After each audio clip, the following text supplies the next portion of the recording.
جلست والخوف بعينيها تتأمل فنجاني المقلوب. قالت: يا ولدي لا تحزن، فالحب عليك هو المكتوب. يا ولدي قد مات شهيدا من مات على دين المحبوب. فنجانك دنيا مرعبة، وحياتك أسفار وحروب. ستحب كثيرا يا ولدي، وتموت كثيرا يا ولدي، وستعشق كل نساء الأرض، وترجع كالملك المغلوب. بحياتك يا ولدي امرأة عيناها سبحان المعبود، فمها مرسوم كالعنقود، ضحكتها موسيقى وورود. والشعر الغجري المجنون يسافر في كل الدنيا. قد تغدو امرأة واحدة يهواها القلب، هي الدنيا.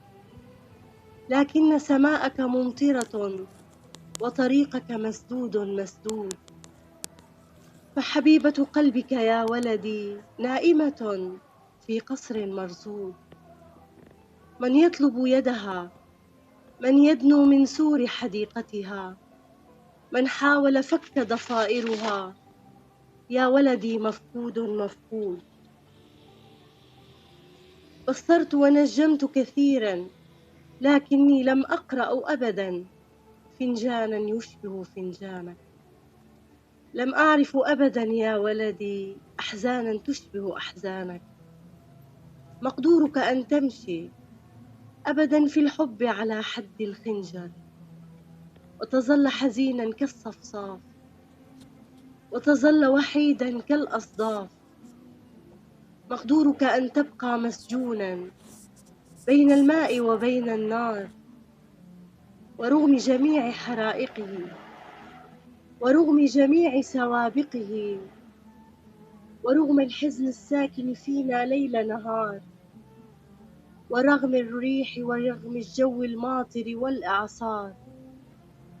الحب سيبقى يا ولدي أحلى الأقدار. ستفتش عنها يا ولدي في كل مكان، وتسأل عنها موج البحر وفيروز الشطآن، وتجوب بحارا وبحارا، وتفيض دموعك أنهارا، وسيكبر حزنك حتى يصبح أشجارا. لكنك ترجع يا ولدي مهزوما مكسور الوجدان، وستعرف بعد رحيل العمر أنك كنت تطارد خيط دخان.